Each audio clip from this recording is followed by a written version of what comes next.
Yang lebih mengkhawatirkan lagi, selanjutnya kaum kafir Yahudi Nasrani ini merancang, membangun dan mengokohkan tegaknya sistem kafir syirik yang mereka namakan Novus Ordo Seclorum, alias New World Order, tatanan dunia baru yang tidak lain adalah sistem Dajjal.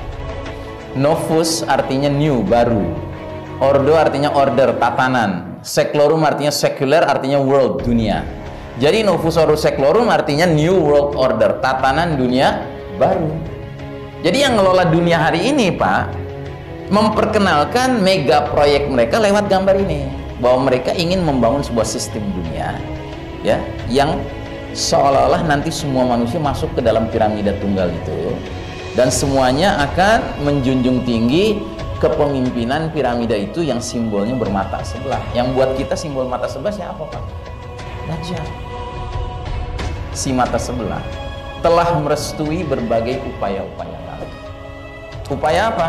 Upaya membangun tatanan dunia baru yang semua aspek kehidupannya, ideologi, politik, ekonomi, sosial, hukum, budaya, pertahanan, keamanan, militer, pendidikan, kedokteran, farmasi, media massa, informasi, semua bidang, Mbak, itu fondasi nilai-nilainya adalah nilai-nilai kekufuran Dajjal. Makanya kalau Anda merasakan bahwa menjadi muslim yang benar, yang kafah, yang syamil di era seperti sekarang ini kok susah. Karena apa? Karena yang ngelola Novus Ordo Seclorum ini sadar sesadar-sadarnya satu-satunya pengganjal mega proyek NOS ini, Novus Ordo Seclorum ini, Pak, hanyalah dinullah al-Islam. Yang lain semuanya udah takluk sama dia, kecuali satu, dinullah al-Islam, itu nggak bisa. Dari mana mereka tahu itu?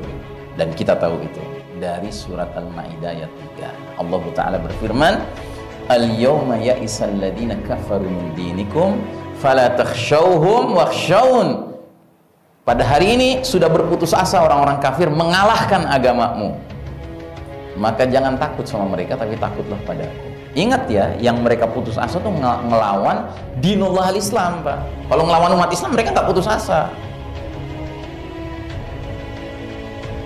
Makanya kalau kita menjadi muslim yang biasa-biasa aja gitu kan, yang kompromistik dengan sistem Dajjal ini, ya kan, bagi mereka bukan ancaman. Tapi kalau kita ingin menegakkan Islam yang sebenarnya, Pak, ya, ini jadi ancaman buat mereka. Yang kayak gini segera dikasih nama. Namanya apa? Intoleran, radikal, teroris, ekstremis, subversif, ya. Kenapa? Karena ini yang menghalangi mega proyek mereka. Selain itu nggak ada yang menghalangi. Makanya di mana-mana yang dipersekusi hanya umat Islam, bukan yang lain. Ahmad Thompson, penulis Muslim berkebangsaan Inggris, sampai nulis buku yang gambar depannya ya The Great Seal tadi. Judul bukunya Dajjal the Antichrist. Sudah diterjemahkan ke bahasa Indonesia dengan judul Sistem Dajjal. Kalau Anda bisa menemukan buku ini, beberapa tahun yang lalu saya lihat masih dijual di Gunung Agung, di Gramedia, nggak tahu sekarang. Tapi kalau masih ada, belilah, bacalah.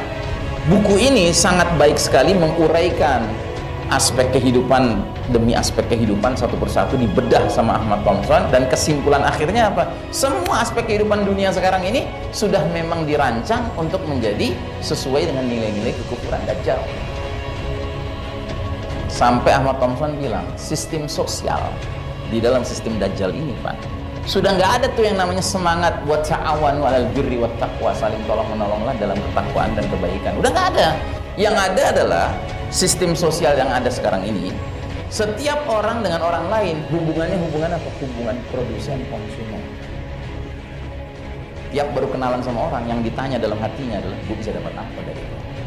Dan dapat apa tuh dapat yang duniawi, bukan dapat yang ukhrawi. Udah nggak ada imannya sama akhirat. Nah, jadi saudaraku rahimakumullah, tatanan dunia baru ini sejatinya dipersiapkan untuk menggelar karpet merah menyambut hadirnya juru selamat mereka, yaitu Dajjal.